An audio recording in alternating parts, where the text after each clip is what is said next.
What is going on, guys? Apple Fox here, back again with another video. And although the iOS 11 isn't perfect, as mentioned in my previous video, there are so many great things about it.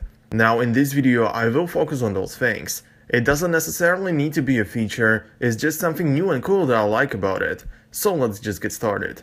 The first thing I enjoy about the iOS 11 is the 3D Touch for non-3D Touch compatible devices. Not literally, because we're talking about the hardware and that has nothing to do with the iOS. But now you can do the same on iPhone 6 as on the iPhone 6s, for example. Let me explain. In the control center, on 3D Touch compatible devices, you can force press on most of these icons and get additional menus and stuff like that. Now it can also be performed on those older devices like iPhone 5s. So instead of force pressing, you just long press on it and you're getting the same menu.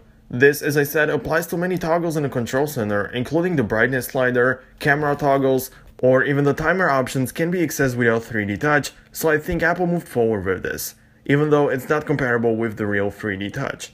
Unfortunately, this doesn't apply to the icons on the home screen. You cannot long press to make the toggles show up, because you long press to make them wiggle, and that's the reason it doesn't work. The next thing I really love about it is the ability to customize the control center. You know, we were hearing rumors that the iOS 9 could bring customizable control center, same thing with the iOS 10, but it didn't happen. So I didn't really believe it could be a reality in the iOS 11. In fact, it works well. In the settings, you can pick the icons and toggles you want to be part of your control center. You can even choose the order of those apps. It's really impressive, especially from Apple, that they decided to give us the ability to do so. Also, the cellular data toggle is amazing. You know, it only turns on and off the data, but because it wasn't accessible before, it's really a big deal. I'm glad Apple finally focuses more on iPads. For a long period of time, iPads were just bigger iPhones with some minor differences like folders being able to contain 4 apps in a row on the iPad and stuff like that. And it's been reliable and worked well just like everything from Apple.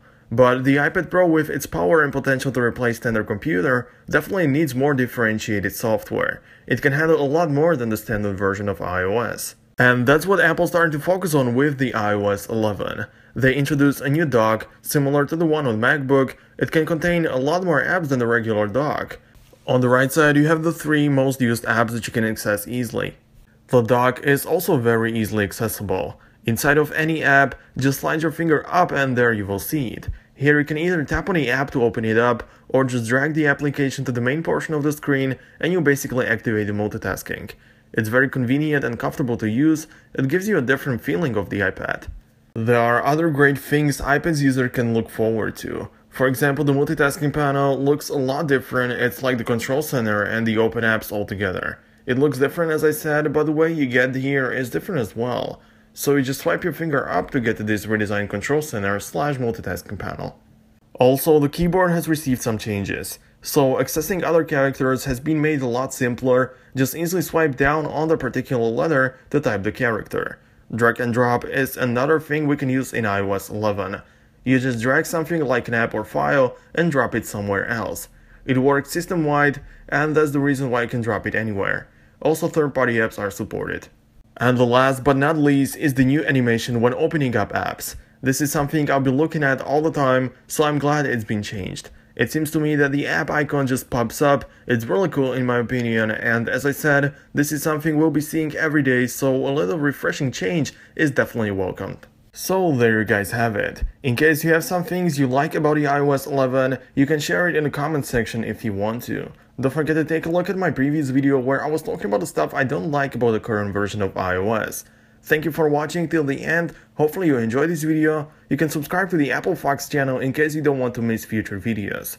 Enjoy the rest of your day and I'll see you next time.